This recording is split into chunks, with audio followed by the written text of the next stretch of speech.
guess the first thing I'll note off the bat is that statistics, the issue of harm resulting from ethical issues in statistics is not new at all. It goes back well over a century, and many people are surprised to learn that some of the key founders of the eugenics movement, which preaches the mutability of human evolution and the need to breed suitable people and to breed out unsuitable people. The founders of that movement were by and large the same folks who founded modern statistics. And we fast forward to today, and different kinds of harms resulting from AI algorithms, but the same potential for harm to society is still there. We look at one where an algorithm used by a health care management company turned out to, where the goal of the algorithm was to predict future need for healthcare. It turned out to substantially underpredict the need that African Americans had for healthcare. And we'll look into the reasons why this was the case and how that might be mitigated.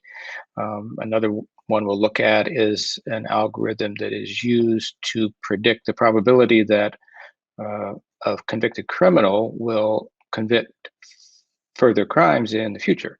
And it turns out that that algorithm, although it had an overall error rate that was decent, and the error rate actually was similar for African Americans and for whites, the types of errors made were very different. Blacks were much more likely to be classified as non-offenders than whites were, and vice versa.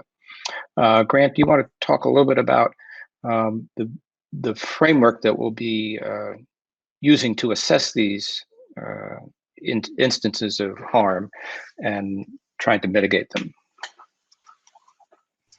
Sure, yeah. So over the course of this 4 weeks, we'll be developing or presenting, I guess we've already developed it, but we'll be presenting and discussing a framework we call the Responsible Data Science Framework.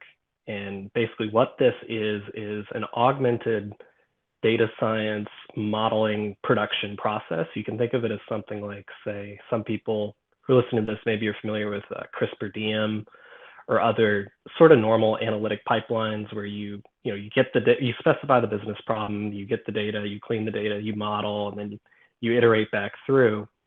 But in this case, we're augmenting that process to add additional steps and instructions and ideas for keeping in mind in ways to diagnose and hopefully mitigate issues that may come up in the models along the way, so that you don't end up in a situation like a lot of these other companies have in recent years, deploying a model with the best of intentions that nonetheless goes on to create harm.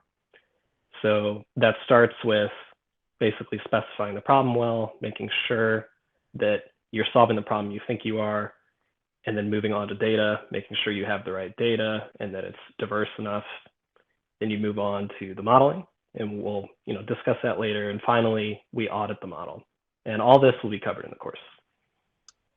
So as you can see, we're going to be discussing, on the one hand, some fairly deep philosophical or sociological issues, and on the other hand, some very nitty-gritty technical aspects, almost clerical, that characterize our approach to dealing with these issues.